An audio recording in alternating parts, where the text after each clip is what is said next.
ओम ह्रीं श्रीं क्लीं ऐं अरहं वम मम हम शम तम पम वम वम मम मम हम हम शम शम तम तम पम पम झम झम झीं झीं छीं छीं द्रां द्रां द्रीं द्रीं द्रावय द्रावय नमो हते भगवते श्रीमते ओम ह्रीं क्रोम अभिषेक कारकस्य पापम खंडय खंडय जय जय दय जय पच पच पाचे पाचे ओम नमो हम झम झीं छीं हम सं जम वम राया सा छाम शीं झूम छेम छीं छौम छम छा छ्वीं ह्रां ह्रीं रूं ह्रैं ह्रौं ह्रम ह्रा द्रां द्रीं द्रावय द्रावय नमो हते भगवते श्रीमते रविंद्र कुमार जैन, बसंत कुमार जैन, राजकुमार जैन, बिनी समस्त परिवार, सुधा जैन आरोग्यार्थम, शशि जैन आरोग्यार्थम, अनुपमा जैन आरोग्यार्थम, हितांश जैन आरोग्यार्थम, अजय चौधरी मंजुलता छावड़ा आरोग्यार्थम, चंद्रकांता काशीवाल आरोग्यार्थम। श्रीरस्तु वृद्धिरस्तु तुष्टिरस्तु पुष्टिरस्तु शांतिरस्तु कांतिरस्तु कल्याणमस्तु स्वाहा एवं अस्माकं कार्य सिद्ध्यर्थम सर्वविघ्न निवारणार्थम श्रीमद्भगवत अरह सर्वज्ञ परमेष्टि परम पवित्राय नमो नमः। श्री शांति भट्टारक पाद पद्म प्रसादा सद्धर्म श्री बलायुर आरोग्य शौर्याभिवृद्धिरस्तु सद्धर्म शोषस्य परस्य वर्गा प्रसिद्धंतो नाम ओम विश्वादया श्री वर्धमान पर्यंता चतुर्विंशति अनंतो भगवंता सर्वज्ञा परम मंगल नाम दया यहाँ मुतचा सिद्धिम तन्वंतु सद्धर्म कार्येषु यहाँ मुतचा सिद्धिम प्रयच्छन्तु नाम। ओम नमो नते भगवते श्रीमते पार्श्री शंकराय श्रीमद रत्नत्र रूपाय लालचंद जैन, चेतन कुमार जैन, श्रीमती अंजना साक्षी आदि गाँव वाले सब राजस्थान समस्त परिवार राकेश कुमार जैन, तरुण प्रवीण सौम्य गर्भ सुरेश रीना पुलक इसका समस्त परिवार है। पार्श तीर्थंकराय श्रीमद रत्नत्र रूपाय दिव्य तेजो मूर्ति प्रभा मंडल मंडताय द्वादश गण सहिताय अनंत चतुष्टय सहिताय समूषण केवल ज्ञान लक्ष्मी शोभताय अष्टादश दोष रहताय सचत्वान सदगुण सहिताय परमेष्टि परम पवित्राय सम्यक ज्ञानाय स्वयं सिद्धाय बुद्धाय परमात्मने परम सुखाय त्रिलोक महताय अनंत संसार चक्र मर्दनाय अनंत ज्ञान दर्शन वीर सुखास्पदाय त्रिलोक शंकराय सद्ज्ञानाय सद्ब्रह्मणे विरत फणा मंडल मंडिताय ऋषि हारिका श्रावक श्राविका प्रमुख शत्रु संगोप सर्वनाशनाय घाती कर्म शंकरा अजराय अववाय श्रेष्ठी श्री समस्त शांति धारा कत्रिनाम व्याधिम घिनंतु श्री जनाभिषेक पूजना प्रसादा सर्वसेवका नाम सर्वदोष रोग शोक भय पीड़ा विनाशनम भवतु। ओम नमो रते भगवते श्रीमते प्रक्षिणाशे दोष कर्मसाय दिव्य तेजो मूर्ति नमः श्री शांतिनाथाय शांति कराय सर्वविघ्न प्रणाशनाय सर्वरोगापमृत्यु विनाशनाय सर्वपर के क्षुद्रपुत्र विनाशनाय सर्वारिष्ट शांति कराय। ओम राम ह्रीं रूम रौम रम रा अस्या उषा नमः सर्वविघ्न शांतिम कुरु कुरु तुष्टिम पुष्टिम कुरु कुरु। अभिषेक कारकस्य कामम छिंदय विद्वंदय रति कामम वली कामम क्रोधम पापम वैरम अग्निवायु भयम सर्व शत्रु विघ्नम सर्वोपसर्गम सर्वविघ्नम सर्वराज्य भयम सर्व चौर दुष्ट भयम सर्व सर्प वृश्चिक सिंहादि भयम सर्व ग्रह भयम सर्व दोषम व्याधि डामरम च सर्वात्मघातम परघातम च सर्व शूल रोगम कुक्षि रोगम अक्षि रोगम सर्व रोगम जल रोगम च सर्व नरमारिम सर्वधान वृक्षता गुणपत्र पुष्पमारिम सर्वराष्ट्रमारिम सर्व और तरुण कुमार रजनी कुमार काला परिवार मुंबई चातुर्मासिक शांति धारा अशुभ कर्म जन दुखानी दुष्टजन कथान मंत्र तंत्र दुष्टि मुष्टि छल छुद दोषान सर्व दुष्टदेव दानव वीर नरनाहर सिंह योगिनी कर दोषान सर्वाष्टकुली नाग जन विस्मयानी सर्व स्थावर जंगम वृश्चिक सर्पादि कर दोषान सर्व सिंहाष्टा पदादि कर दोषान पर शत्रु कदमाणो चाटन विद्वेषण मोहन वशीकरणादि दोषान ओम ह्रीम अस्मभ्यम चक्र विक्रम सत्यजो वर शौर्य शांति पूरा पूरा सर्व जीवानंदनम जनानंदनम भव्यानंदनम गोकुलानंदनम सर्वराजानंदनम सर्व ग्राम नगर खेत करवट पटम पत्तन दोन्मुख सम्मानंदनम सर्वानंदनम कुल कुल यस्कम तसलोकेशु व्याधि संबद्धम अव्यम क्षयम आरोग्यम स्वस्थरस्तु विदीयते श्री शांतिरस्तु शरणमस्तु जयोस्तु नात्मारोगमस्तु तुष्टिरस्तु पुष्टिरस्तु समृद्धिरस्तु कल्याणमस्तु सुखमस्तु अभिवृद्धिरस्तु दीर्घायुरस्तु कुलगोत्राणि सदा सन्तु सद्धर्म श्री बलायुर आरोग्य ऐश्वर्याभिवृद्धिरस्तु ओम ह्रीं श्रीं क्लीं ऐं रमस्या उषा अनाहर विद्यायी नमोरहंताणं ब्रह्म सब शांतिम कुरु कुरु ओम ह्रीं श्रीं क्लीं ऐं रमस्या उषा अनाहर विद्यायी नमोरहंताणं ब्रह्म सब कुरु कुरु स्वाहा आयुर्वल्ली विलासम सकल सुख फलैद्राग्य अत्वा सुनर्भम धीरम वीरम शरीरम निरूपम उपनयत्वा तनुतचकृतम शुद्धम हृदयम समृद्धम प्रथितरणे स्वदुष्य प्रतापम कांतम शांतम समाधिम शांति धारा संपूजकानां प्रतिपालिकानां यतीन्द्रसामान्य तपोधनानां देशस्य राष्ट्रस्य पुरस्य राज्ञा करोतु शान्तिं भगवज्जिनेन्द्र करोतु शान्तिं भगवज्जिनेन्द्र करोतु शान्तिं भगवज्जिनेन्द्र छत्रत्रयं तव विभाति शशाङ्ककान्त मुच्चैस्थितं स्थगितभानुकर प्रतापम्। सामने से कोई ना आए।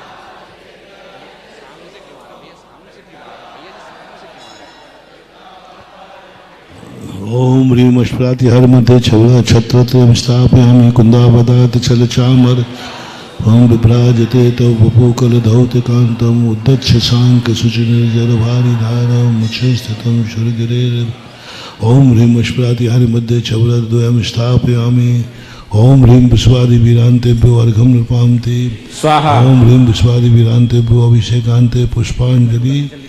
चलो भगवान जी को विराजमान करें जल्दी, अब देर मत करें। चलिए सभी लोग बैठ जाए, बाकी सभ्यता स्थान।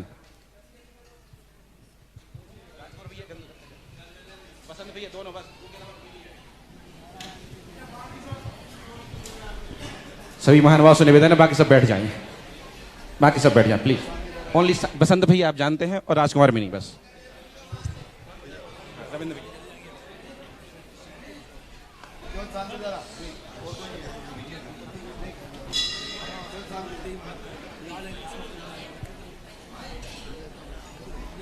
भैया कहाँ सामने आ रहे हो? भैया क्यों शांत करो?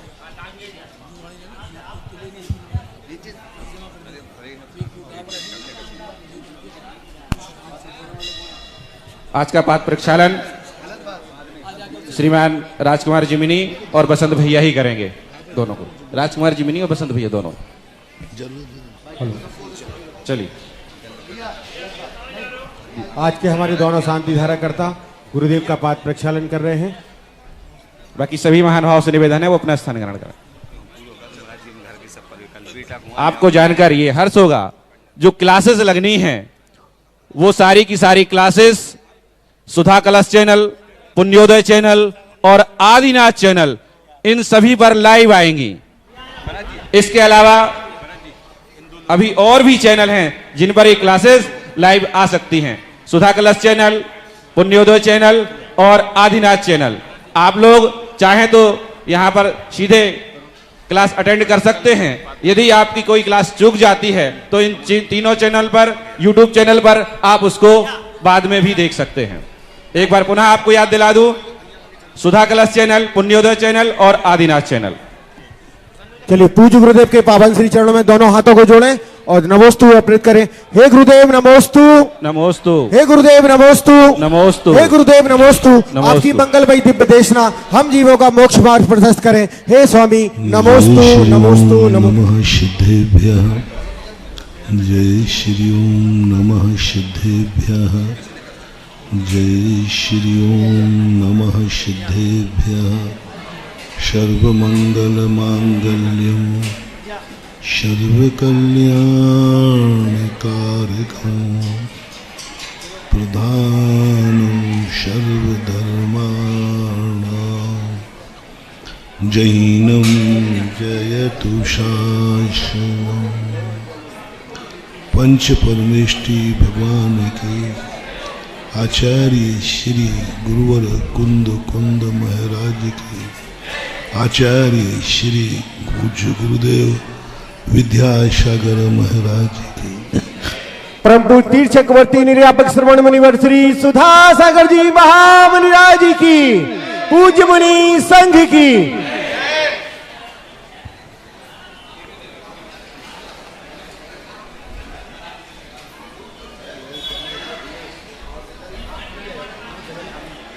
दूसरे की निधि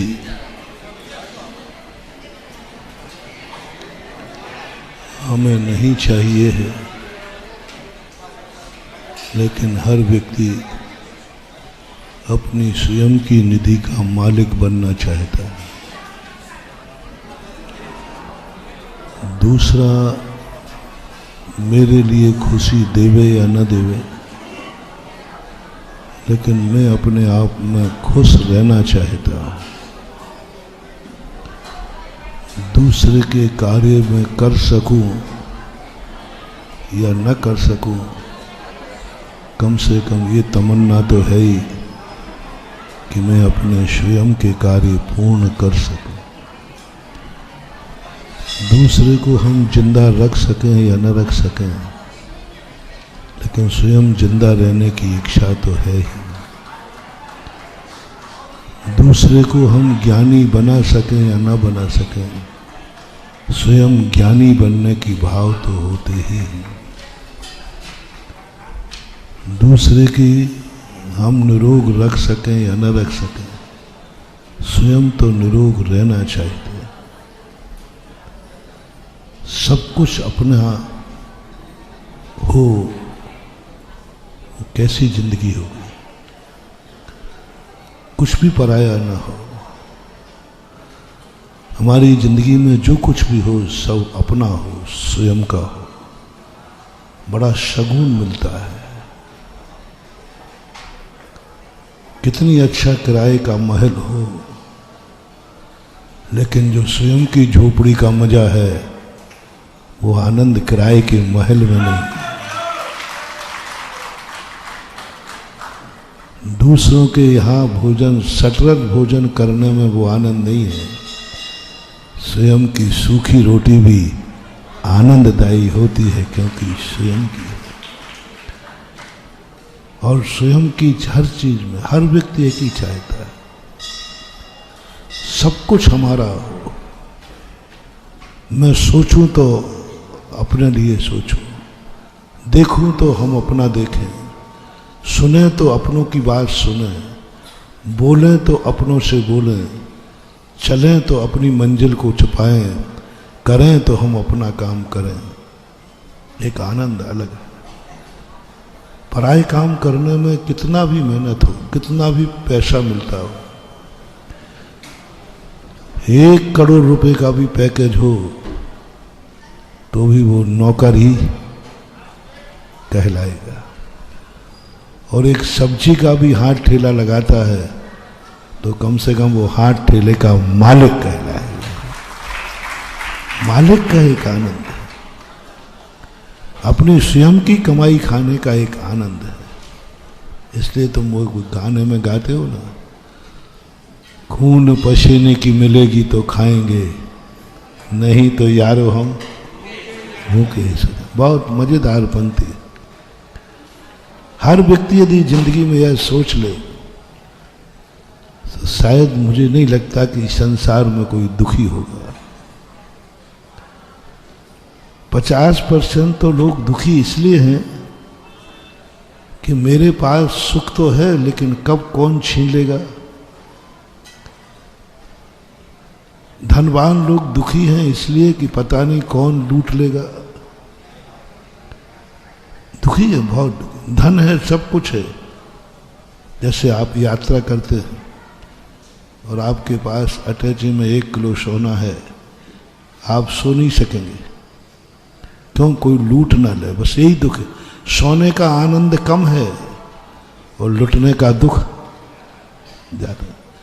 1 किलो सोने की अनुभूति कम हो रही है लेकिन लुटने का दुख हो रहा है, कोई लूट ना ले। यदि सारा संसार यही सोच ले, खून पसीने की मिलेगी तो खाएंगे, नहीं तो यारो हम।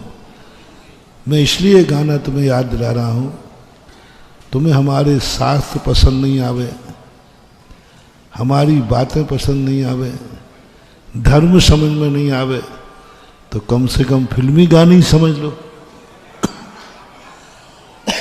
कुछ तो समझो, कहीं से तो समझो। हम तो कहीं से लाएंगे लेकिन बेटा आना वहीं पड़ेगा।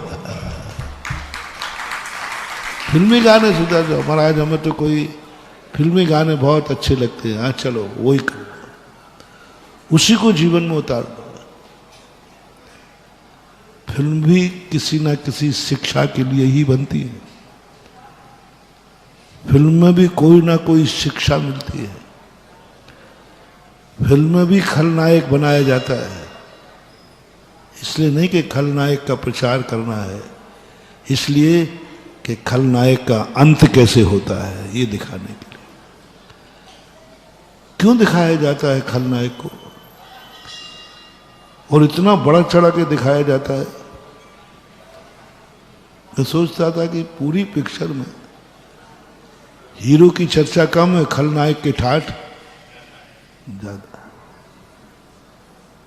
सारी दुनिया में रावण को इतना बलशाली दिखा दिया, सोने की लंका। जब चलता था तो पृथ्वी कांपती थी। और श्री रामचंद्र जी को जितना दुखी दिखा सकते थे उतना दुखी दिखाया,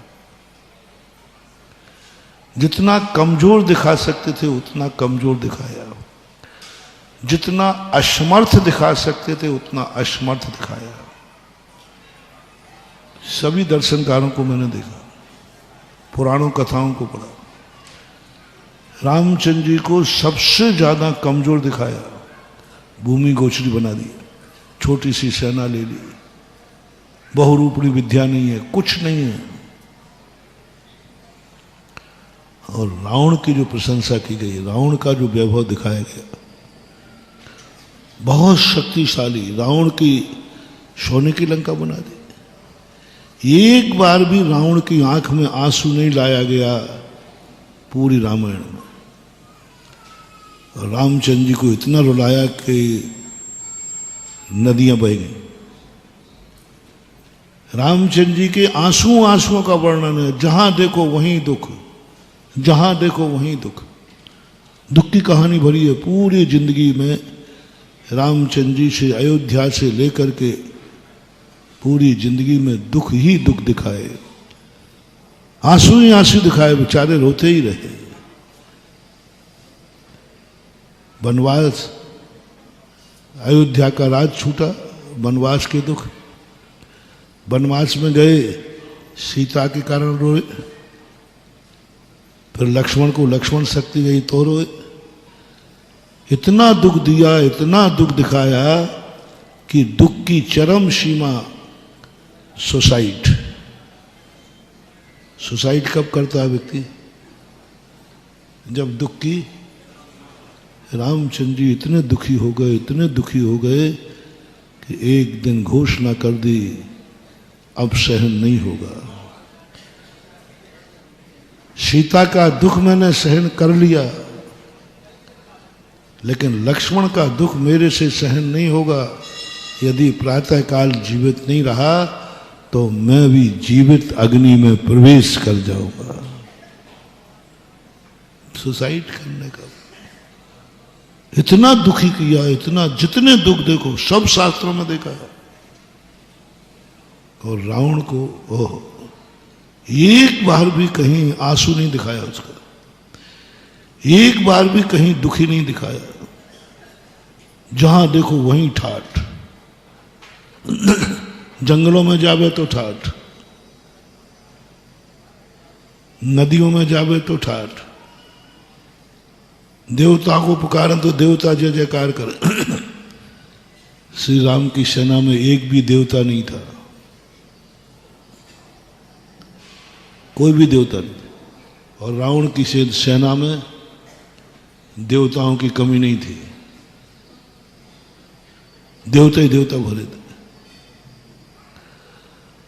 देवताओं का वो सिद्ध करके बैठा था। रामचंद्र के पास एक भी देवता की सिद्धि नहीं थी, एक भी देवता की सिद्धि नहीं थी। और रावण के पास सिद्धियों की लाइन लगी थी, विद्याधर था, बसियत से विद्याएं सिद्ध की उसने विद्याएं। रावण विद्या सिद्ध करने में निपुण था। बताते जैसे ही रावण विद्या सिद्ध करने बैठता, आकाश के देवता कांप जाते थे, पता नहीं अब किसको सिद्ध करेगा ये। और जिसकी उस पर दृष्टि पड़ गई इसको सिद्ध करना है, रावण आज तक कभी विफल नहीं हुआ सिद्धियों में,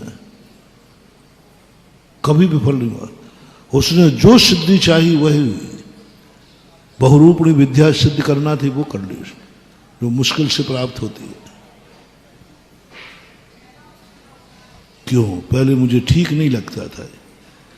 मैंने कही रामायण लिखी जा रही कि रावणायण लिखी जा रही? रामचंद्र जी की प्रशंसा ही नहीं, दुखी दुख, उनके सुख के दिन दिखाए नहीं जा रहे, दुख के दिन दिखाए जा रहे। जब बाद में सब साहित्य पढ़ा,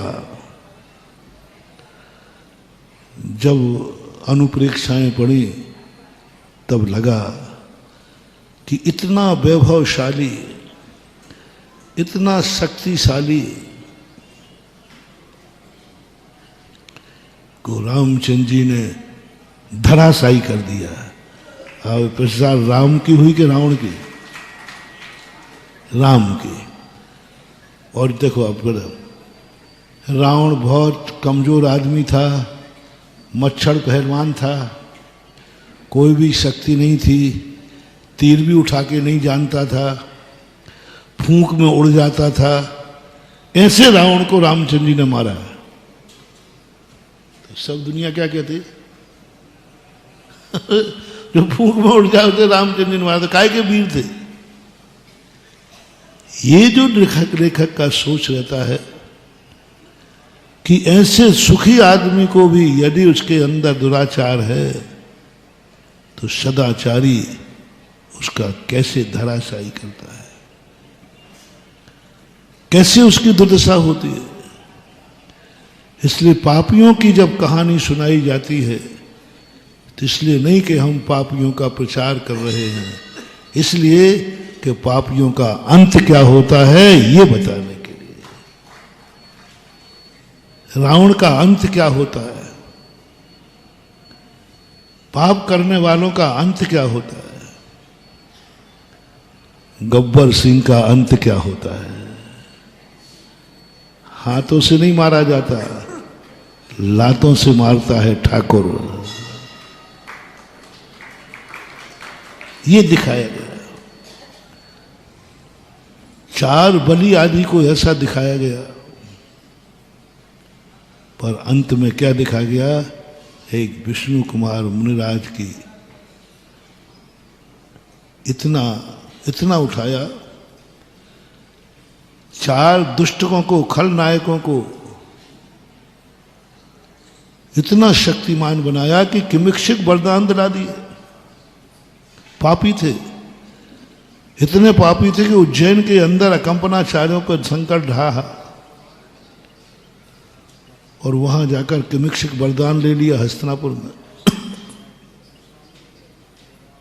और किमिक्षिक वरदान पाने के बाद क्या चार खलनायकों का प्रचार किया जा रहा है? नहीं, दुनिया को यह बताया जा रहा है जो दुष्ट साधु संतों को, सज्जनों को दुख देते हैं, उनका अंत हाथों से नहीं लातों से किया जाता है। चाहते तो विष्णु कुमार महाराज अपना विराट रूप दिखा करके संबोधन कर सकते थे, चाहते तो उनके लिए हाथ पकड़ करके उनकी चोटी घुमा सकते थे। उन्होंने कहा नहीं, दुनिया को दिखाना है कि जो साधुओं को दुख देता है उनको हाथ से नहीं मारा जाता, उनको लातों से मारा जाता है, ये दिखाने के लिए। और यही स्थिति वहां पर है तुम्हारे पिक्चर में, और यही स्थिति हमारे पुराण में है। तुम्हारे पिक्चर में आया है कि गब्बर सिंह ठाकुर कहता है कि अच्छा रहा मेरे हाथ पहले कट गए, नहीं तो तुझ जैसे पापी को मेरे हाथ से मारता तो मेरे हाथ भी अपवित्र, तू लातों के लायक है। उस समय है, उस पिक्चर में डायलॉग है कि अच्छा रहा तूने मेरे हाथ काट दिए, आज तुझे मारता तो हाथ से मारता, मेरा हाथ अपवित्र हो जाता। तो पहले, और यही स्थिति है, विष्णु कुमार हाथ से ताड़ना दे सकते थे, हाथ से एक झापड़ लगा देते, दिन में तारे दिख जाते, हाथ से उसको चोटी पकड़ के घुमा सकते थे, लेकिन दुनिया को दिखाना था जो साधु संतों पर उपसर करता है उसे हाथ से नहीं निपटाया जाता, लातों से निपटाया जाता है। और विष्णु कुमार मुनि महाराज ने उस दुष्ट बलि के लिए पैर से निपटाया, और उसके लिए ऐसा पैर रखा कि उसकी नाक जमीन में धंस गई। वहां ये दिखाया गया कि इतना बड़ा शक्तिशाली किमिक्षिक वरदान वाने वाला जब दंड की नीति में आता है तो वह पैर से ताड़ित किया जाता है। ये जब परिप्रेक्ष्य इन कथाओं में पढ़ते हैं तब पता चलता है कि सृष्टि की नीतियां क्या हैं। कई बार कथाकार अपने कथा के वर्णन में बहुत कुछ ज्ञान दे देता है, बहुत कुछ ज्ञान। धर्मों धर्मात्माओं पर संकट आने वालों का अंत क्या होता है और कैसे होता है ये दिखाया जाता है, इसलिए उनका वर्णन करना जरूरी है। पापी जितना बलवान होगा पुण्यात्मा का उतना ही शक्ति बढ़ेगी, इज्जत बढ़ेगी। दुश्मन जितना बलवान होगा, मोटिवेशन सावधान सभी लोग सुने, तुम लोग कभी गुस्सा किया करो तो अपने से कमजोर पे मत किया करो। तुम लोग तानाशाही दिखाते हो अपने कमजोर पे, अरे गुस्सा दिखाना है तो अपने बलजोर पे दिखाओ जिससे तुम्हारी इज्जत बढ़ेगी। अरे ये व्यक्ति उससे बढ़ गया। हमेशा चाहो कि तुम्हारा दुश्मन बलशाली हो,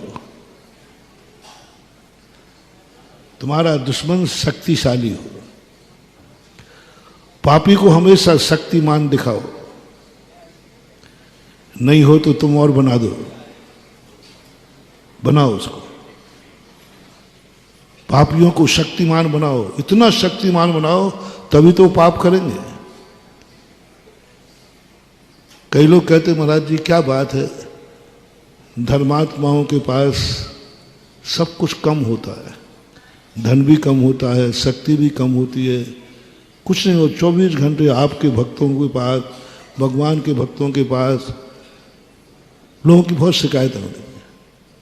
महाराज हम दिन रात मालाएं फेरते, जाप देते, सबको धर्म करते, लेकिन गरीब के गरीब हैं, बीमार के बीमार हैं, दुखी के दुखी है, पूरा परिवार दुखी है।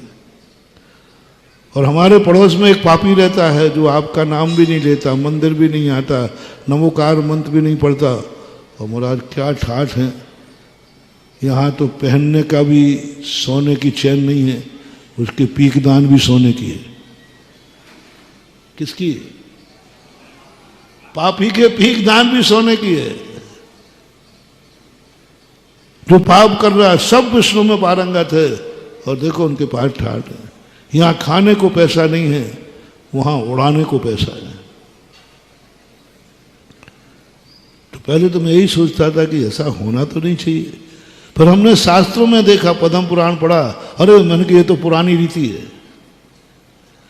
फिर मैंने सोचा ऐसा क्यों? प्रकृति से मैंने कहा, कर्मों से मैंने कहा, भगवान से मैंने कहा कि भगवान ऐसा क्यों? धर्मात्मा दुखी है और पापी सुखी है। धर्मात्मा गरीब है, पापी अमीर है। श्री राम दुखी है, रावण सुखी है।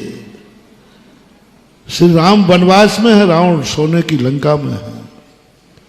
श्री राम भूमि गोचरी हैं, वो आकाशगामी हैं। ऐसा क्यों? तब प्रकृति ने कहा, अपने चिंतन में आया कि तुम इसको नहीं समझ पा रहे हो। पापी व्यक्ति को सजा देना है तो जब तक उसके पाप का घड़ा नहीं भरेगा हम सजा कैसे देंगे?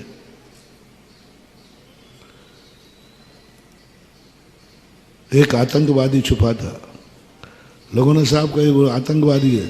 पुलिस वाला कहता है मैं अभी उसको अरेस्ट नहीं कर सकता क्योंकि मेरे पास कोई सबूत, जब तक वो वारदात नहीं करेगा तब तक हम पकड़ नहीं सकते क्योंकि हमारे पास कोई साक्ष्य नहीं। तो प्रकृति ने एक पापानुबंधी पुण्य बनाया। पापानुबंधी पुण्य हमारे सिद्धांत ग्रंथ में बड़ा पावरफुल होता है। पुण्यानुबंधी पुण्य तुम्हें अमीर बनाएगा ये कोई जरूरी नहीं है, लेकिन पापानुबंधी पुण्य अमीर जरूर बनाता है। पुण्यानुबंधी पुण्य हमें अमीर बनाएगा कोई जरूरी नहीं, पुण्यानुबंधी पुण्य हमें स्वस्थ करेगा कोई जरूरी नहीं, पुण्यानुबंधी पुण्य हमें ताकत देगा कोई जरूरी नहीं, लेकिन पापानुबंधी पुण्य नियम से अमीर बनाता है क्योंकि वो पाप के लिए ही किया गया था, पाप के लिए ही किया गया था। पुण्यानुबंधी पुण्य तो साधु बनने के लिए किया गया था, धर्मात्मा बनने के लिए किया गया था, तो साधु बन जाएगा, अमीर नहीं बनेगा। पुण्यानुबंधी पुण्य वाले के यहां पाप नहीं बढ़ेगा, हिंसा करने की ताकत नहीं आएगी क्योंकि उसने भाव ही नहीं किया। वो तो जिंदगी भर यही सोचता रहा, हे भगवान मेरे द्वारा किसी जीव की हिंसा ना हो। उसमें जो पुण्य बांधा वो तो अहिंसक बनेगा, पीट नहीं सकता पिटेगा, मार नहीं सकता मरेगा। क्योंकि भावना यही भाई थी कि भगवान जिंदगी में मेरे द्वारा कोई जीव ना मारा जाए, चींटी भी नहीं मारी जाए, मैं किसी जीव को नहीं मारना चाहता हूं। उस समय जो तुम्हें पुण्यबंध बना, ऐसा बना कि तुम पिट सकते हो, पीट नहीं सकते, तुम मर सकते हो क्योंकि मार नहीं सकते, क्योंकि तुम्हारा पुण्य पुण्यानुबंधी पुण्य है।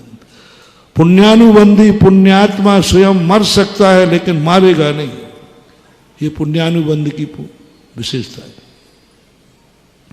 पुण्यानुबंधी पुण्य बांधा था तुमने कि मैं कभी झूठ नहीं बोलूंगा। हे भगवान, पूजा की थी, हे भगवान मैं कभी मेरे मुंह से झूठ नहीं निकले।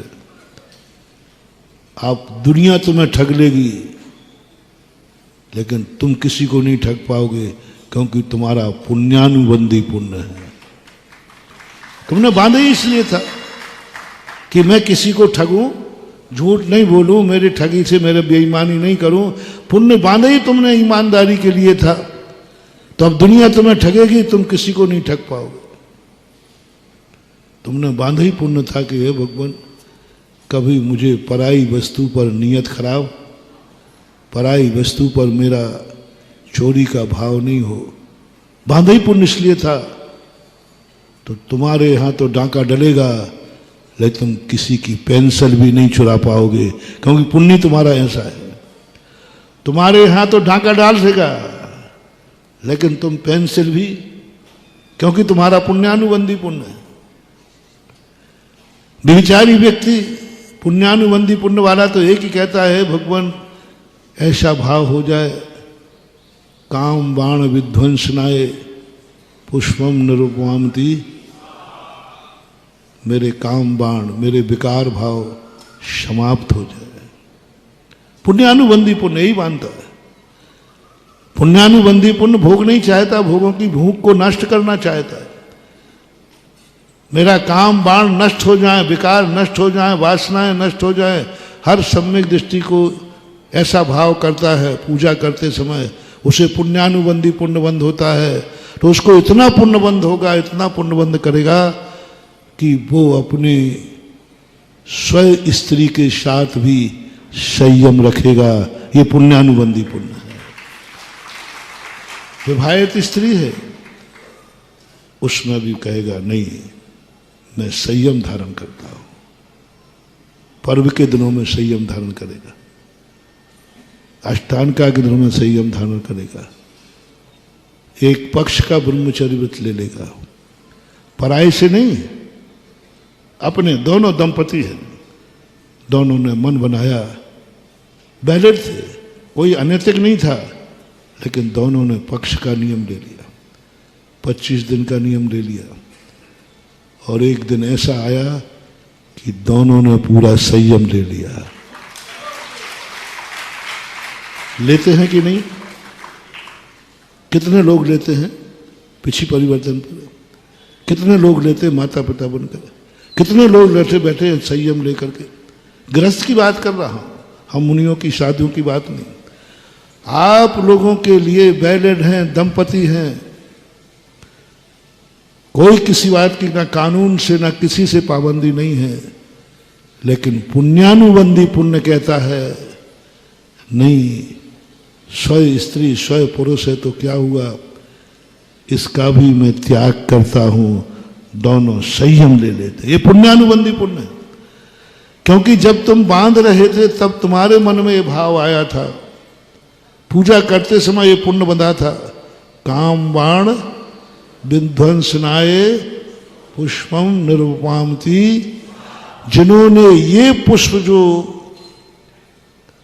अंदर भावना से चलाए हैं, वे 96,000 रानियां भी मिलेंगी, उनके साथ भी उसके संयम लेने का भाव आएगा, उनको भी छोड़ने का भाव आएगा। मोटिवेशन, जब जब तुम्हारे दोनों दंपति को संयम का भाव आवे, समझ लेना तुम्हारा पुण्यानुबंधी पुण्य का उदय आया है। पुण्यानुबंधी दोनों दंपति को संयम का भाव आया है। दोनों दंपति के लिए भाव आया है कि अब अपन शेष जीवन संयम के साथ व्यतीत करेंगे। ऐसा भाव कैसे आ गया? कभी पूजा करते समय तुमने ये काम बाण विध्वंसनाए अंदर आत्मा से स्वीकार किया होगा, हे भगवान क्या है, इन भोगों को कितना भोग लिया, सोचा करता हूं भोगों से बुझ जावेगी इच्छा ज्वाला, परिणाम निकलता है लेकिन मानो पावक नहीं। ऐसा परिणाम तुम्हें पूजा करते समय आया होगा। कब? जब तुम पुष्प चढ़ा रहे थे, घुमेरी में नहीं, रटा हुआ नहीं। रटे हुए तो तुम लोग चढ़ा देते हो, और चढ़ाते चढ़ाते को मन में विकार भर रहे हो।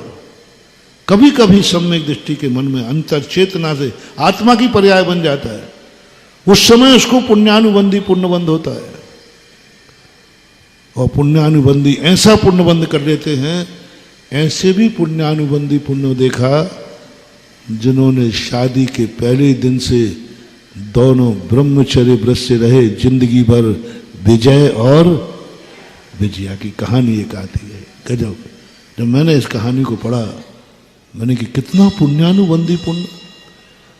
वो पुण्य तुम्हें भोग की तरफ नहीं ले जा रहा है, योग की तरफ ले जा रहा है। भोग सामने है, कोई पाबंदी नहीं है, फिर भी अंदर की चेतना ने आवाज उठाई, नहीं अपन संयम धारण करेंगे। ये है कौन? पुण्यानुबंधी पुण्य।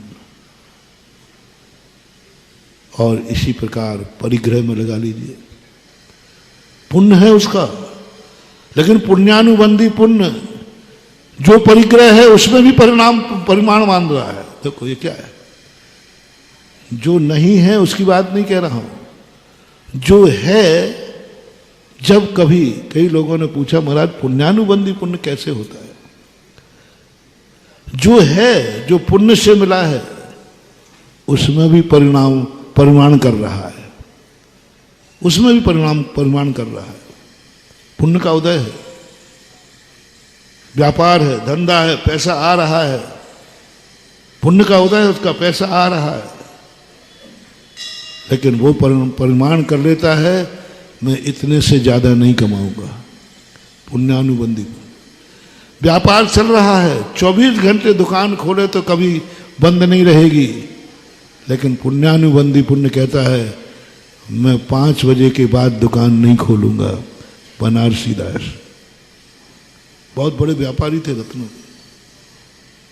पुण्यानुबंधी पुण्य का इतना व्यापार था उनका, लाखों करोड़ों का वनज करते थे, लेकिन नियम था उनका, ठीक 4:30 बजे व्यापार बंद होगा।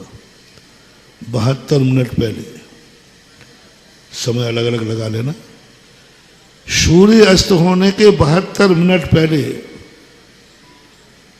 व्यापार बंद करते थे। करोड़ों का वैसा व्यापार आ जाए, नहीं। अब देखो पुण्यानुबंधी पुण्य क्या कह रहा है, पैसा आ रहा है उसमें भी समय, ग्राहक आ रहे हैं उसमें भी नहीं, हमारे लिए नहीं चाहिए, हो गया हमारा काम, हो गया हमारा काम, हमारा टाइम पूरा हो गया। पुण्य के उदय से आए हुई वस्तु में परिमाण बांधने का भाव आ जाए, समझ लेना चाहिए तुम्हारा पुण्यानुबंधी पुण्य का उदय है। आए हुए में परिमाण, यह है वृत्ति का। इसलिए सम्यक दृष्टि का सदा पुण्यानुबंधी पुण्य उदय रहता है। अब सम्यक दृष्टि का तो हम एकदम गारंटी नहीं ले पाएंगे, लेकिन पूज्यवर नेमीचंद महाराज ने कॉमर्स सार के अंदर वृत्ति का जरूर पुण्यानुबंधी पुण्य कहा। हर चीज का प्रमाण कर रहा है। वृत्ति बनने का फायदा क्या है? गृहस्थ को वृत्ति बनने का फायदा क्या? सदा उसका पुण्यानुबंधी पुण्य का उदय रहता है, क्योंकि वो जो है उसी को कम कर रहा है, बढ़ाने का भाव नहीं है। भोजन करने बैठा, पुण्यानुबंधी पुण्य का उदय है, उसमें हम साधु भी आ जाएंगे। पुण्यानुबंधी पुण्य का उदय है। भोजन रखा है, खाने की कोई मनाही नहीं है, लेकिन आज उपवास है। कौन करा रहा है उपवास?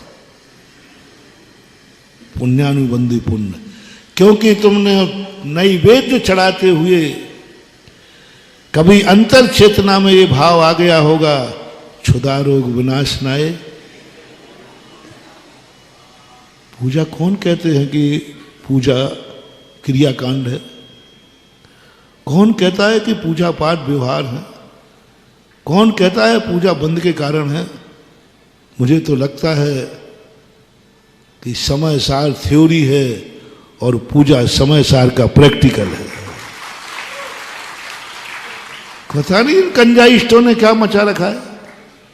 पूजा पाठ ये है, ये तो पर की पूजा है, ये तो भगवान का गुणानुवाद है, ये तो बंद का कारण है, ये तो पुण्य बंद का कारण है, सोने की बेड़ी और लोहे की बेड़ी आदि आदि। अरे सुनो रे भाई, जैन दर्शन की कोई भी क्रियाकांड हो ही, कोई भी क्रियाकांड नहीं है, क्योंकि पर के लिए है ही नहीं। पूजा शुद्ध समय सार है, प्रैक्टिकल शुद्ध समय सार। कौन कहता है पर की पूजा हो रही है? कौन कहता है भगवान की पूजा हो रही है? दुनिया का मुझे पता नहीं है, लेकिन जैन दर्शन की पूजा पर की है ही नहीं, भगवान की पूजा करते ही नहीं, ये तो उसका बहाना है, झूठ है। जैसे वैसे ही झूठ है जैसे 2 दिन पहले, 4 दिन, 8 दिन पहले कहा था। आप लोग कहते हो भगवान महाराज ये मकान आपका ही है, सत्य है कि झूठ है? झूठ है, लेकिन चलता है, चलता है। बाई चावल बीन रही थी, तुमने पूछा भाई क्या कर रही है? चावल बीन रही हो। उस समय थोड़ा हाथ पकड़ के देखना, चावल बीन रही है कि कंकड़ बीन रही है? बीन क्या रही है और कह क्या रही है? बस ऐसा ही हम कह रहे हैं, हम भगवान की पूजा कर रहे हैं। सत्य ये है कि जन्म जरा मृत्यु विनाश नाय जलम निरुपामती। जैनी बहुत बहुत बदमाश होता है। वो बदमाश मेरी भाषा में निकलता है। अब अच्छी भाषा बोलूं, जैनी बहुत होशियार होता है। जैनी बहुत बहुत होशियार होता है, भगवान को भी छका देता है। कहता क्यों आए भैया? अरे भगवान आपकी पूजा करने आया हूं, आपका पूजा करना चाहता हूं, आपका गुणानुवाद करना चाहता हूं। पूरा गुणानुवाद भगवान का करेगा? अंत में गुणानुवाद तूने काहे के लिए किया है? गुणानुवाद जैसे एक साहूकार होता ना, कोई गया सामने, बोले सेठ जी पैसा, अरे जितना चाहिए उतना ले जा, जितना चाहिए दे रहा है। बोले वो सहायता दे रहा है कि ब्याज कमाने के लिए दे रहा है? हाँ, यही है सबसे बड़ा, सबसे ज्यादा दुनिया में यदि कोई स्वार्थी होता है तो सम्यक दृष्टि। अभी तक तुमने यही सुना होगा, मिथ्या दृष्टि अज्ञानी स्वार्थी होता है, सम्यक दृष्टि निपट शुद्ध स्वार्थी होता है, जिसमें उसका कोई स्वार्थ नहीं। सम्यक दृष्टि अनर्थ क्रिया करते ही नहीं।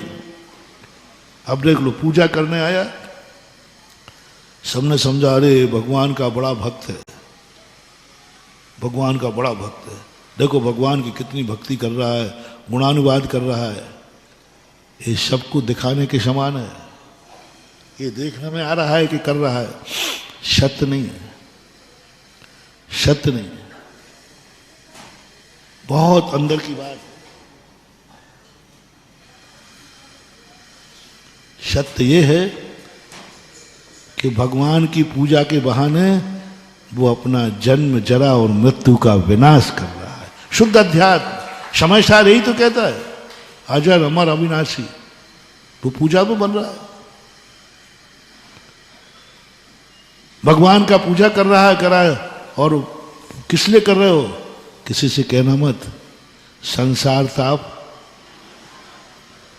भगवान का संसार के अपना संसार।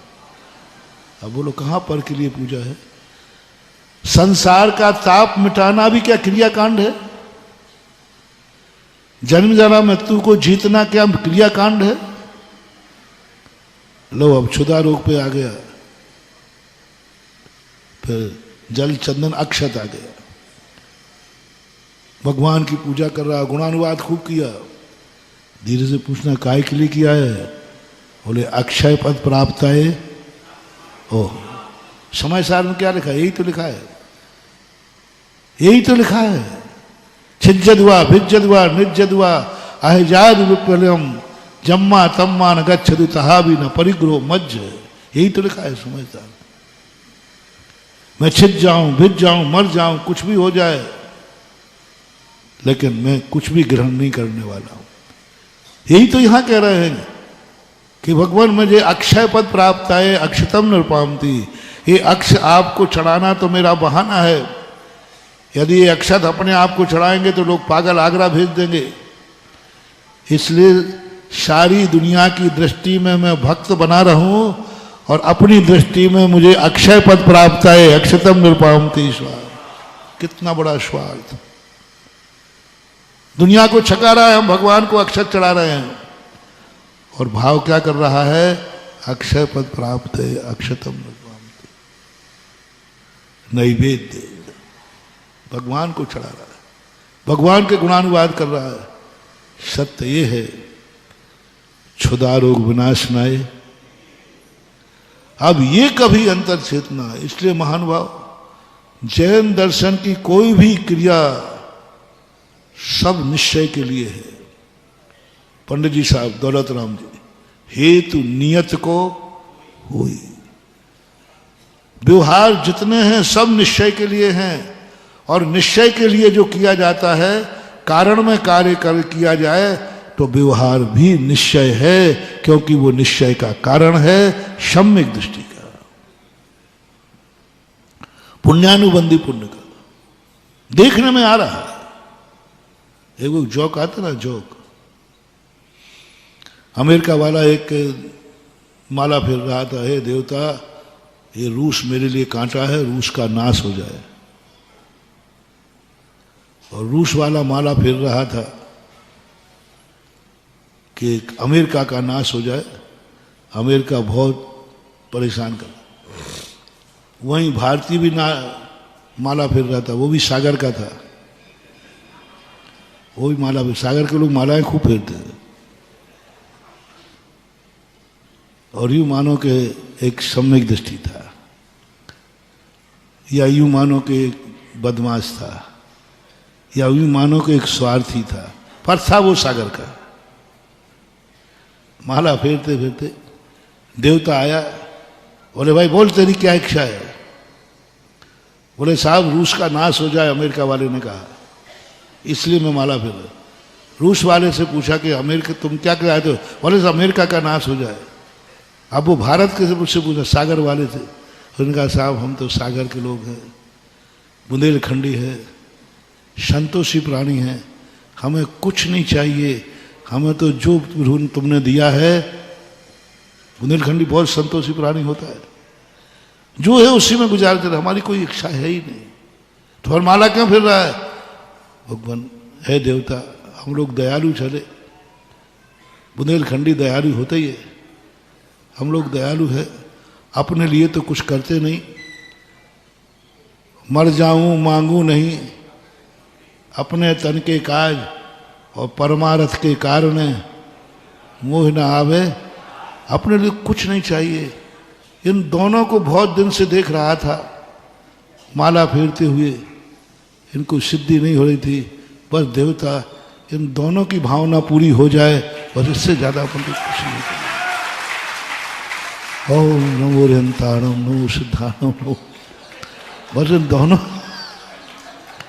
इन दोनों की माला, इन दोनों की भावना पूरी हो जाए। नमो हरिहंताणम नमो सिद्धाणम नमो हायरियाणम। देवता ने सोचा बड़ा परोपकारी है,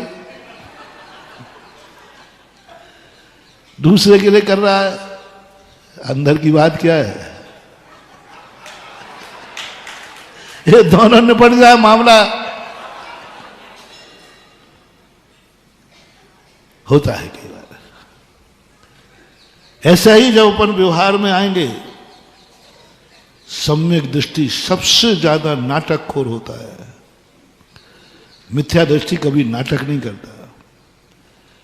मिथ्या दृष्टि संसार में ओरिजिनलिटी रहता है, वो नाटक करते ही नहीं। जो बाहर से रहता है वो अंदर से रहता है, मिथ्या दृष्टि। वो शरीर को अपना मानता है तो बाहर से भी अंदर से मानता है।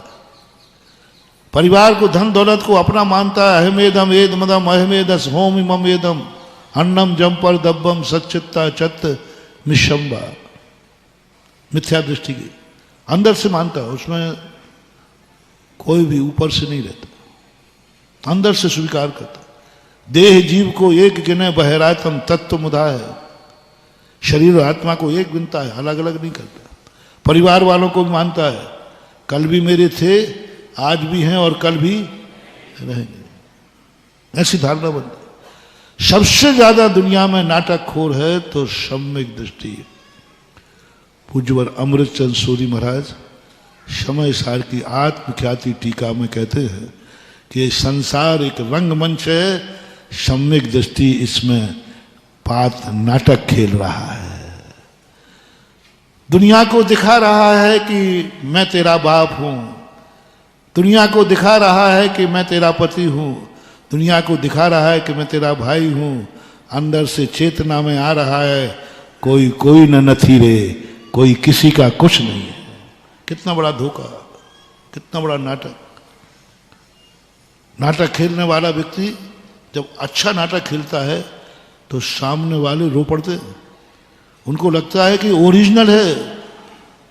जब रामायण दिखाई जाती थी तो बताते उड़ीसा वगैरह में लोग अगरबत्ती और फल फूल लेके बैठते थे, अब रामचंद्र जी आ रहे हैं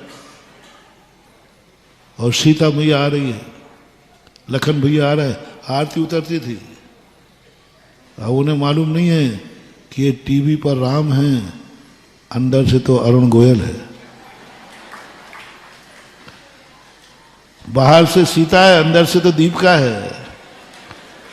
बाहर से लक्ष्मण है, अंदर से सुनील लहरी है। बाहर से रावण है, अंदर से तो त्रिवेदी है।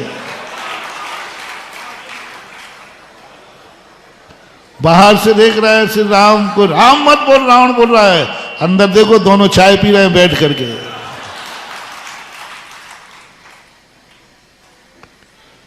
नाटक का अर्थ ही होता है।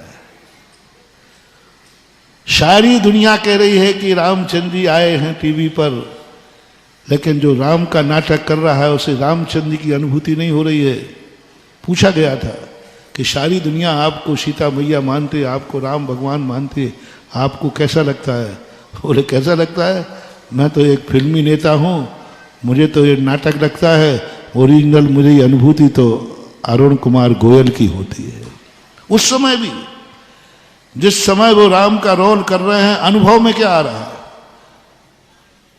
उसी समय तुम बुलाना, ए अरुण गोयल, ऐसे नहीं सुनोगे। एक बहुत अच्छा नाटक खेलने वालों का एक बार नाटक खेल रहा था। एक बिहारी लाल रामलीला में हनुमान जी बना, लंका में आग लगाना थी, पूंछ में कपड़ा लपट गया था, खांस से तेल जल चुका था। इसी समय आवाज आई, बिहारी लाल के घर में आग लगी है, आग लग चुकी। अब बोलो, हनुमान की रामलीला खेलने वाला, नाटक खेलने वाले को अंदर से अनुभव में अपना घर जलता दिख रहा है कि लंका जलती दिख रही है? अनुभव में, तो अंदर की बात बोलो। अंदर से उसके अनुभव में बिहारी लाल आ रहा है कि हनुमान? सारी दुनिया कह रही है कि हनुमान जी है, हाँ हनुमान जी, जय जय बजरंगबली। और उधर हनुमान के प्राण लेकर गए, वो जल गए घर पूरा। नाटक, कितना ही बड़ा नाटक क्यों ना हो, नाटक करने वाले को नाटक के पात्र की अनुभूति नहीं होती, ओरिजिनलिटी की अनुभूति होती है। इसलिए कहता है तुम नाटक मत करो। और सम्यक दृष्टि सबसे बड़ा नाटक खोर होता है। आगम से सिद्ध कर दिया, समय सार जैसे ग्रंथ में पूज्यवर अमृत चंद सूरी कहते हैं, नाटक खोर सबसे बड़ा नाटक खोर होता है। मिथ्या दृष्टि में इतनी विचारे में मायाचारी नहीं होती। मिथ्या दृष्टि बहुत सीधा साधा होता है। वो कहता मैं बाप हूं तो हूं, सम्यक दृष्टि तो ऊपर से दिखाता है कि बेटा तू मेरा है, मैं तेरा हूं, और अंदर से कहता है, सोच रहा है, कोई कोई न नथी रे, कोई किसी का नहीं है। पृथक कहता है चर्म और शरीर कूपा। जब शरीर ही मेरा नहीं है तो तुम मेरे कैसे हो सकते हो? अनुभव की बात कर रहा हूं, अंदर चेतना की बात कर रहा हूं। बेटे को गोदी में लिए कह रहा है, बेटा कह रहा है, और अंदर अनुभव में आ रहा है कोई किसी का नहीं है। एको में शासदो आदा नान दंसन लखड़ो, शेषा में बाहरे बाबा सब्बे से, कोई किसी का नहीं, मैं एक हूं। और तुम खुद नाटक खोरो, तुम्हारे नाटक खोर बताओ। घर में कहते हो बेटा पापा सब, और मंदिर में देखो मैं ये काकी ये कत्तुलिए सब ही आते, तन धन को साथी समझा था पर ये भी छोड़ चले जाते, मेरे न हुए मैं इनसे अति भिन्न अखंड निराला हूं निज में समरस, ऐसा कुछ कहते हो नाटक। और घर में कुछ है, मंदिर में कुछ है। मंदिर में भगवान से कहता भगवान कोई नहीं है, अरे तू तो अभी कह के आया बेटा को दुकान। अब भगवान आप सर्वज्ञ का नहीं जानते हो, ये सब नाटक है, अन्यथा ये लोग सब गड़बड़ कर देंगे, हमें घर से निकाल देंगे। पूरा 100% नाटक होता है समुद्र। पर पदार्थों से संबंध जोड़ता हुआ भी वो जल से भिन्न कमल है, कादे में हेम अमल है। कीचड़ में रहता है, सोना बन के रहता है। जल में रहता है, लेकिन जल से भिन्न कमल रहता है। ये पुण्यानुबंधी पुण्य का सोच है। उपवास करने का भाव आ रहा है, उपवास करने का भाव आ रहा है, रस त्याग करने का भाव आ रहा है, एकासन करने का भाव आ रहा है। महानुभाव, तुमने पूजा करते समय कभी अंदर चेतना से कहा होगा मुझे रोटी नहीं चाहिए, क्षुधा रोग विनाशनाए, अंदर से।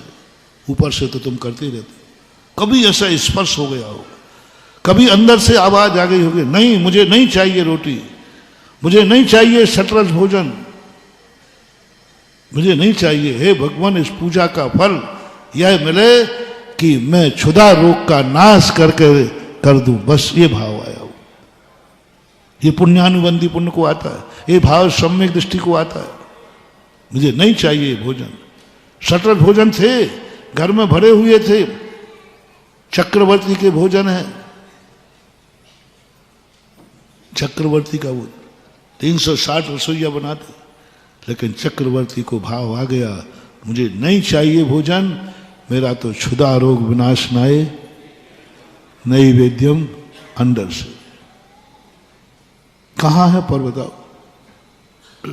क्षुधा रोग विनाश करने का अर्थ है भगवान की पूजा कर रहा है कि भगवान बनने की भावना भर रहा है। समय सार में भगवान बनने की तो चर्चा है। बोलो, जब क्षुधा रोग विनाश कर रहा है तो वो भगवान की पूजा कर रहा है कि स्वयं भगवान बनने की तैयारी कर रहा है? क्षुधा रोग विनाश है, किसका है क्षुधा रोग? अरहंत भगवान का। मेरा क्षुधा रोग विनाश हो जाए तो जब तुम नैवेद्य चढ़ा रहे हो तब तुम भगवान बनने की तैयारी कर रहे हो। भगवान की पूजा तो बेईमानी है, नाटक है, व्यवहार है, दुनिया के लिए कहने को है, अंदर की बात तो कुछ और है। अंदर की बात, बाहर की बात है, हे भगवान मैं नैवेद्य लाया हूं तुम्हें चढ़ाने के लिए।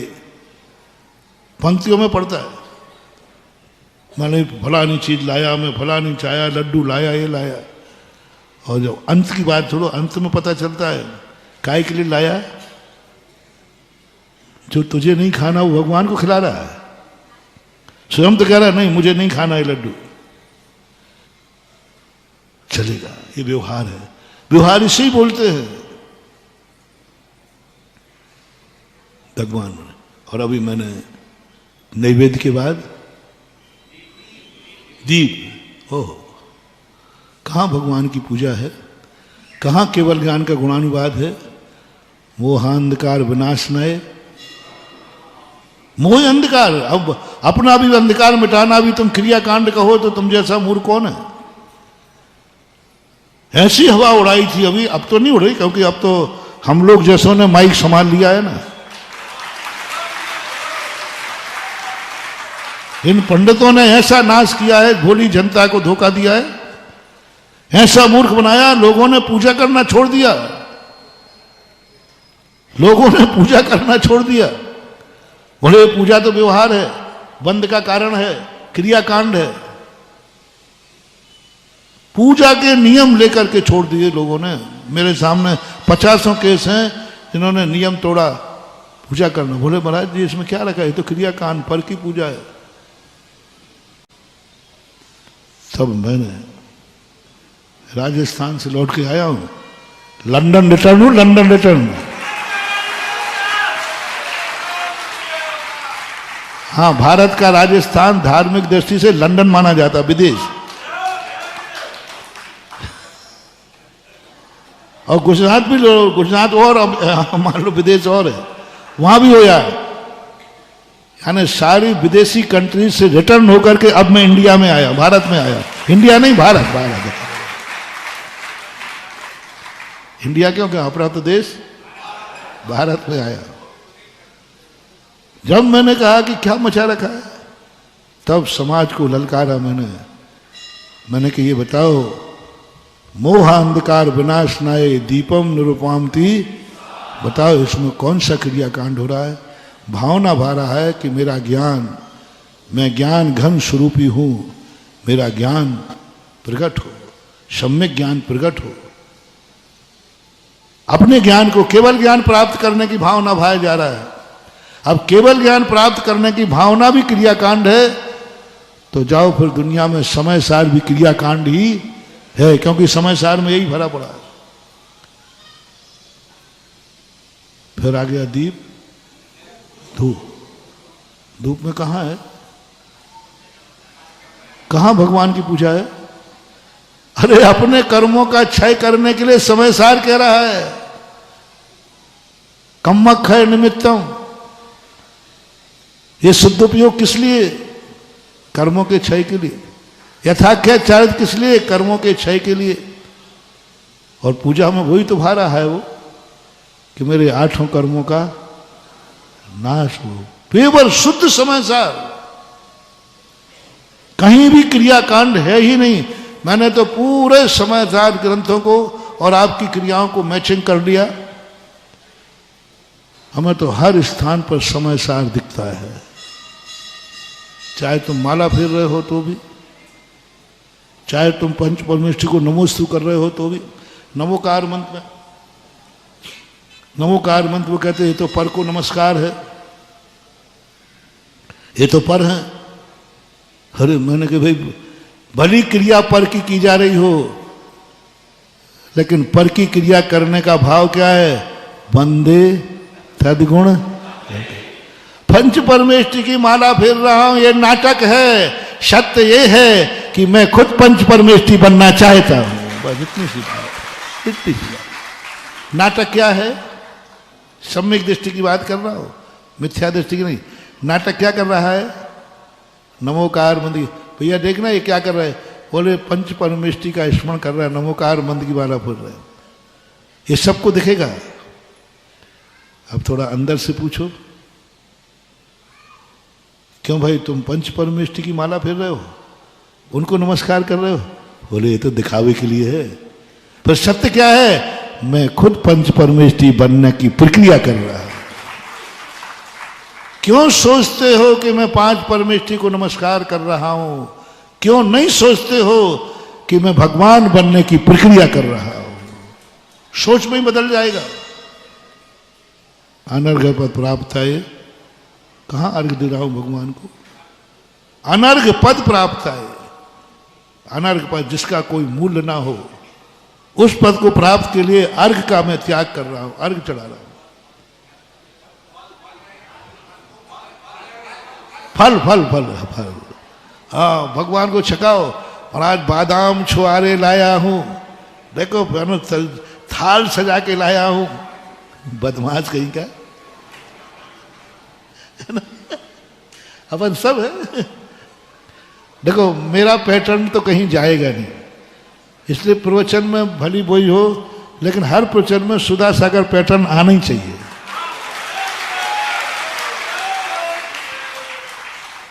तुम कहोगे भोला वाला, मैं कहूंगा बदमाश।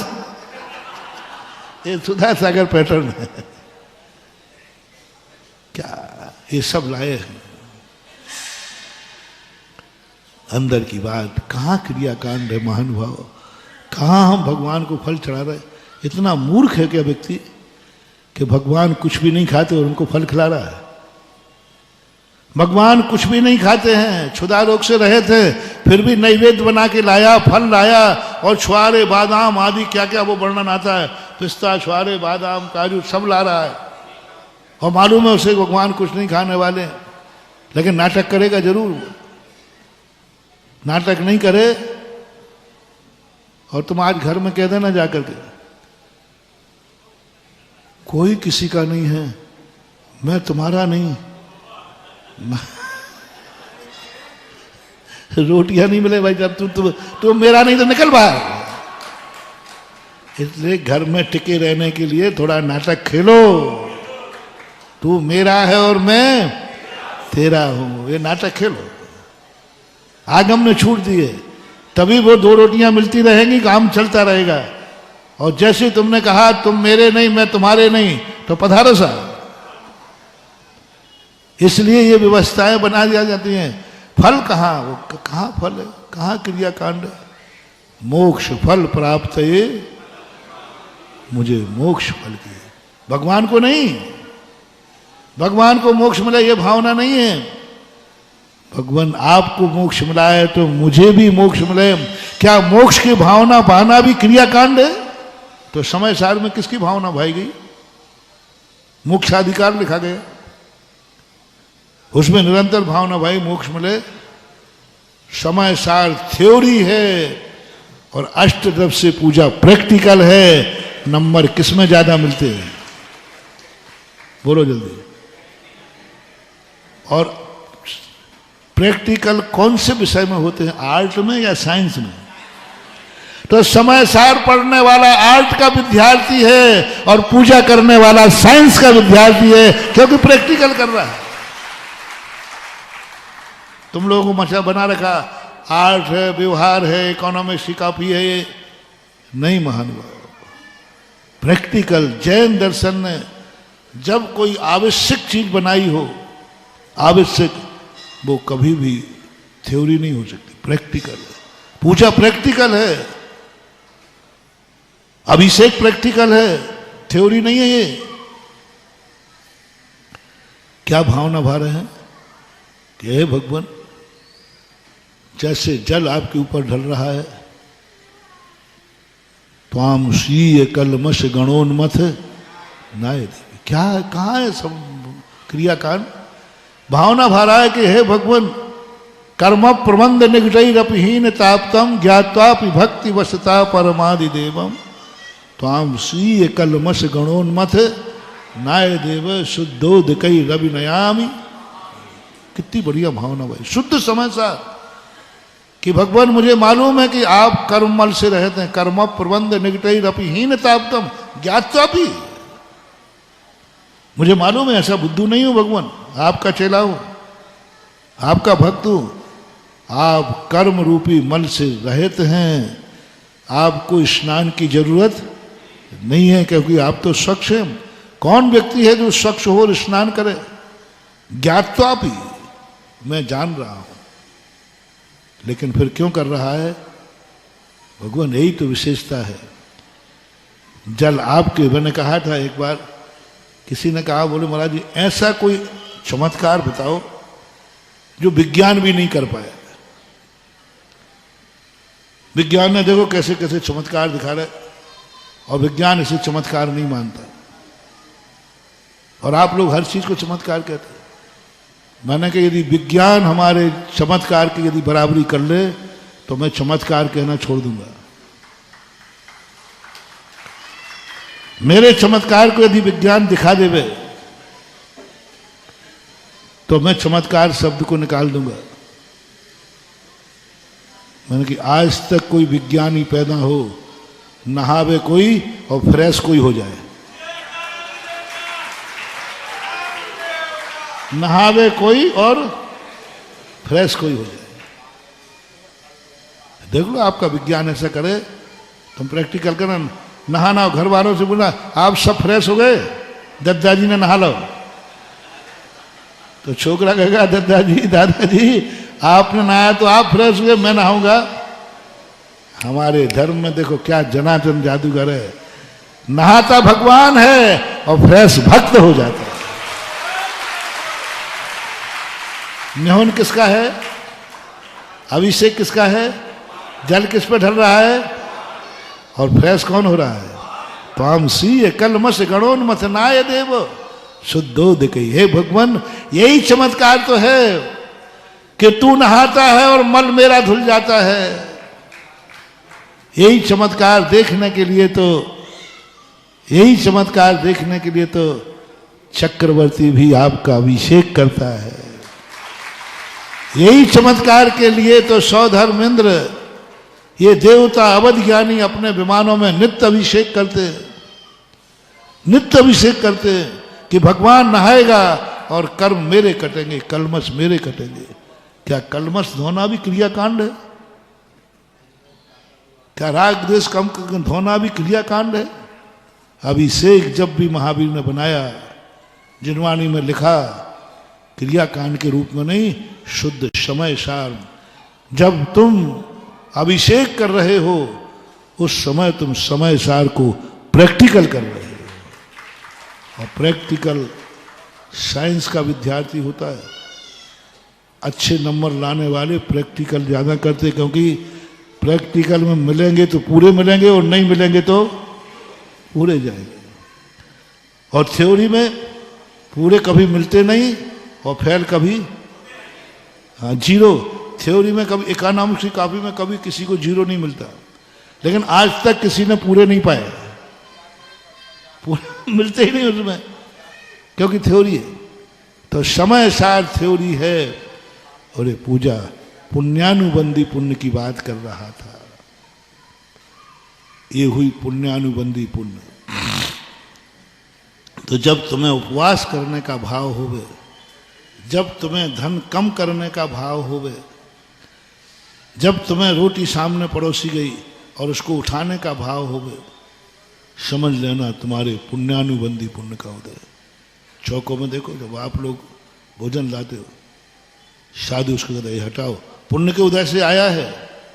लेकिन पुण्यानुबंधी कहता है नहीं, क्योंकि मैंने कभी भगवान के चरणों में भावना भाई थी कि क्षुधा रोग मिट जाए, आज मैं उपवास करके देखता हूं। ये सब पुण्यानुबंधी पुण्य है। आप प्रवचन सुनने आए हैं, काय के लिए सुनने आए हैं? अभी पापानुबंधी बता दूंगा, पुण्यानुबंधी बता दूंगा। काय के लिए आए हैं? कि महाराज कोई ऐसा वचन मिल जाए जिससे हम पापों से मुक्त हो जाएं, यही है ना? और कई लोग प्रवचन सुनने पाप के लिए भी आते हैं, कसाई के लिए भी सुनते हैं। कई लोग प्रवचन इसलिए सुनते हैं कि हमारी कसाएं शांत हो जाएं, और कई लोग ऐसे सुनते हैं, दुश्मन लोग, जिससे हम कसाई को और भड़का सकें, कोई पॉइंट मिल जाए। दोनों प्रवचन सुनते हैं। कल भी कहा था, हमारा प्रवचन दुश्मन 3 बार सुनता है और भक्त सुनता ही नहीं। यहां भी घर राटे लेके सो रहा होगा, उससे पूछना तो भगवान का भक्त होकर सो रहा है? बोले इसलिए तो सो रहा हूं कि महाराज का भक्त हूं। बोले क्यों? बोले क्या सुनना? अंत में कह दूंगा महाराज ने जो कहा वो सब सही है। लेकिन दुश्मन 3 बार सुनता है, ऐसे कैसे सही कह दूं? बाल की खाल निकालूंगा। अब देखो, प्रवचन सुन रहा है दुश्मन, गौर से सुन रहा है, लेकिन किस लिए सुन रहा है? कसाय बढ़ाने के लिए, घटाने के लिए, वारशिप चलाने के लिए, या शांत करने के लिए?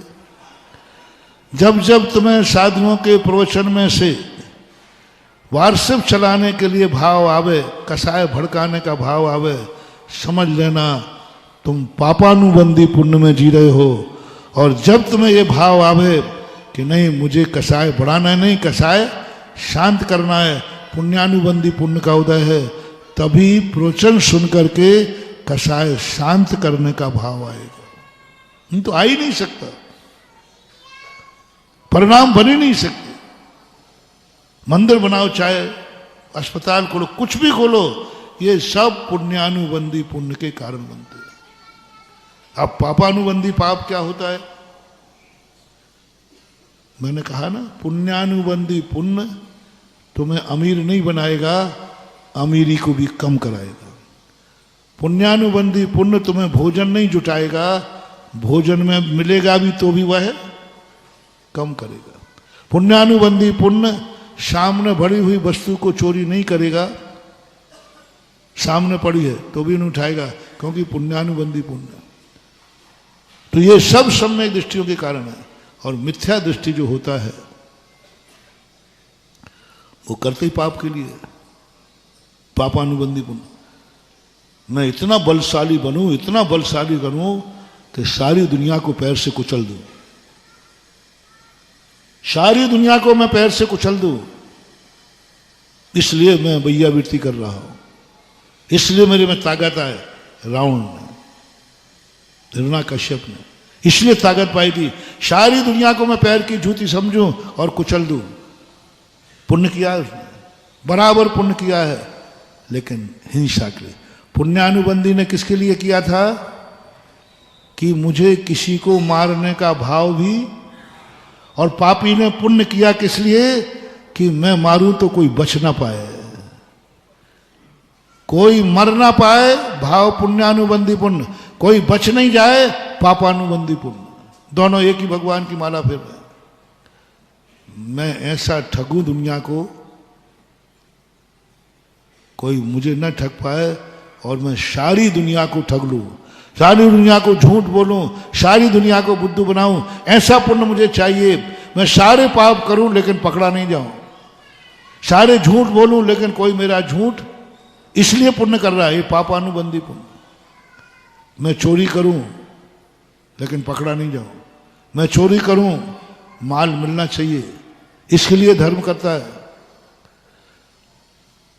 मैं अपनी स्त्री ही नहीं, दूसरे की स्त्री पर भी नियत डालूं तो वो मेरी हो जाए, ऐसा पुण्य चाहिए मुझे। यह है पापानुबंधी पुण्य। जैसे रावण का, रावण के मन में एक ही भाव था, और तुम्हारे मन में भी हो सकता है। क्या चाहते हो? मोटिवेशन क्या चाहते हो? कि मेरी स्त्री में भी मेरी आसक्ति कम हो, या चाहते हो कि पराई स्त्री भी मेरी हो जाए? फैसला तुम्हारे हाथ में। पापानुबंधी पुण्य। पुण्यानुबंधी पुण्य क्या कह रहा है? मेरी स्त्री में भी, मेरे पति में भी आसक्ति, रिपीट करो, रिपीट करो, कम हो जाए। और ये पुण्यानुबंधी। और ये भाव आ रहा है, पराई स्त्री भी मेरी हो जाए, ये पापानुबंधी पुण्य है। फैसला आप खुद कर लें, आपके अंदर क्या परिणाम चल रहा है। पापानुबंधी पुण्य, धर्म कर रहा है, पुण्य कर रहा है, माला फेर रहा है, पराई स्त्री को अपना बनाने के लिए। जितना धर्म किया रावण ने, बहुरूपणी विद्या सिद्ध कर ली। महान पराई स्त्री को अपना बनाने के लिए बहुरूपणी विद्या सिद्ध की। शांतिनाथ भगवान के मंदिर में बैठकर ओम मेरी मरहम शांतिनाथ जिनेन्द्राय नमः, पराई स्त्री मेरी हो जाए। बहुरूपणी अविद्या सिद्ध हो गई। पुण्य, पापानुबंधी पुण्य। परिग्रह, दूसरा का कमाया हुआ धन मुझे मिल जाए। चोर डाकू, इनका पापानुबंधी पुण्य होता है। स्वयं नहीं कमाते, दूसरे के कमाए हुए माल को। और पुण्यानुबंधी पुण्य क्या कहता है? मेरी खुद की कमाई को भी कम करता है। दान दे करके, त्याग करके। देखना, ये दान देना कोई साधारण चीज नहीं है। स्वयं की कमाई को, सस्याति सर्गो दानम, अपनी कमाई को भी कम करने का भाव आ रहा है, इसलिए वो दान में दे रहा है। पुण्यानुबंधी पुण्य। और दूसरे की कमाई को भी डाका डालने का भाव हो रहा है। दूसरे की कमाई मेरे अंजे में आ जाए। पुण्य दोनों का उदय है। वो दूसरे की कमाई को भी अपनी बनाना चाहता है। यह है पापानुबंधी पुण्य। ये 5 पाप। इसलिए पुण्यवान दोनों पुण्य होते हैं। जब पाप के लिए तुम्हारा भाव बने, तुमने पाप के लिए ही पुण्य किया था। और जब तुम्हें धर्म का भाव बने, तो तुमने धर्म के लिए ही पुण्य किया था। इसलिए अपने प्रवचन के प्रारंभ में जो बात चली थी, कौन व्यक्ति है, ये बात व्यक्ति सुनने को तैयार है कि हम पर वस्तु का त्याग करते हैं, लेकिन स्वयं का तो मालिक बनने का भाव आता है। स्वाभिमान यही है। अपनी वस्तु का, अपनी जिंदगी अपने तरीके से जी सके, उसका एक आनंद है। कहा था ना, पराए महल में रहना, किराए के महल में रहने में वो आनंद नहीं है जो स्वयं की झोपड़ी में आनंद है। स्वयं की होना चाहिए, स्वयं चतुष्टय होना चाहिए। हर व्यक्ति की एक तमन्ना होती है, स्वयं चतुष्टय होना चाहिए, मालिक बनो। इसलिए ऋषभ देव ने आजीविका के साधन में किसी को नौकर नहीं बनाया, किसी को नौकर नहीं बनाया। गजब का षट कर्मों की व्यवस्था बनाई, लेकिन 6 कर्मों में एक में भी नौकरी नहीं लिखी कि नौकरी कर कर पेट भरना, नौकरी नहीं लिखा। हर चीज में मालिक बनाया, शूद्र बना दिया, बर्तन बनवा दिए, खाती बना दिया, विश्वकर्मा बना दिया, यहां तक कि जूते बनाने वाला बना दिया, लेकिन नौकर नहीं बनाया। यदि जूते बना करके भी आजीविका चलती है, नौकरी से अच्छी है, क्योंकि कम से कम वो मालिक तो कम से कम वो, और नौकरी में 1 करोड़ रुपया भी मिलता है तो नौकरी नौकरी। सरकारी नौकरी के नहीं कह रहा हूं, सरकारी नौकरी में अधिकार मिलता है, प्राइवेट नौकरी में अधिकार नहीं मिलता। सरकारी नौकरी में कुछ अपने लिए कर सकते हैं, अपनों के लिए कर सकते हैं, प्राइवेट नौकरी अपने लिए और अपनों के लिए कुछ नहीं कर सकते। 1 करोड़ का पैकेज है तो ले जाओ। अभी मैंने मंगलगिरी में तो सरकारी सभी लोग आए थे, उनके लिए कहा, बोले महाराज हम लोग तो नौकर है। मैंने कि नहीं, 50-50, आधे नौकर और आधे, क्योंकि ऐसा कोई सरकारी नौकर नहीं है जिसको कोई अधिकार ना हो। अधिकार है उसको फाइल निकालने का। अपने व्यक्ति की मंदिर की फाइल आ गई, आगे खिसका दी, पुण्य कमा लिया। क्योंकि मंदिर को भी कभी सरकार से काम पड़ता है और वहां अपना ऑफिसर बैठा है, कलेक्टर है, तहसीलदार है।